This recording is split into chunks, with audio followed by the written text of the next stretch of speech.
ability is you have the power to force a media outlet. Let's be clear. The New York Post isn't just some random guy tweeting. The New York Post has the fourth highest circulation of any newspaper in America. The New York Post is over 200 years old. The New York Post was founded by Alexander Hamilton. And your position is that you can sit in Silicon Valley and demand of the media that you can tell them what stories they can publish, and you can tell the American people what reporting they can hear. Is that right?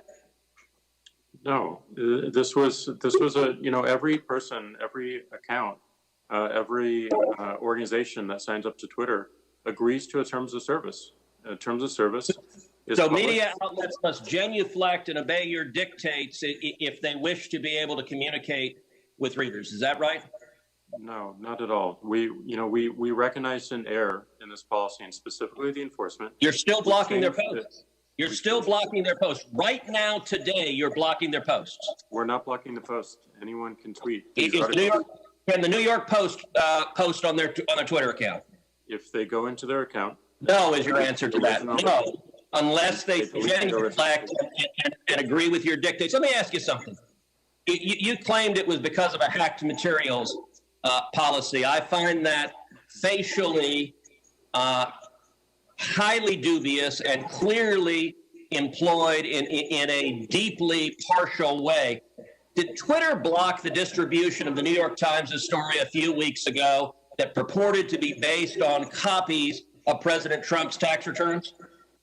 We didn't find that a violation of our terms of service and this policy in particular, because it was reporting about the material. It wasn't distributing the material. Okay, well, that's actually not true. They posted what they purported to be original source materials, and federal law, federal statute makes it a crime, a federal felony, to distribute someone's tax returns against their knowledge. So that material was based on something that was distributed in violation of federal law, and yet Twitter gleefully allowed people to circulate that. But when the article was critical of Joe Biden, Twitter engaged in rampant censorship and silencing. And again, we recognized errors in that policy. We changed it within 24 hours. This is. But you're still blocking the New York Post. You haven't changed it. We have changed it. They can log into their account, delete the original tweet. You forced a Politico reporter to take down his post about the New York Post as well. Is that correct?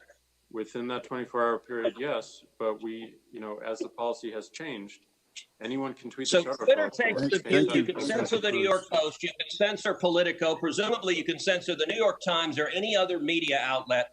Mr. Dorsey, who the hell elected you and put you in charge of what the media are allowed to report and what the American people are allowed to hear? And why do you persist in behaving as a Democratic super PAC, silencing views to the contrary of your political beliefs? Let's give Mr. Dorsey a few seconds to answer that, and then we'll have to conclude this segment.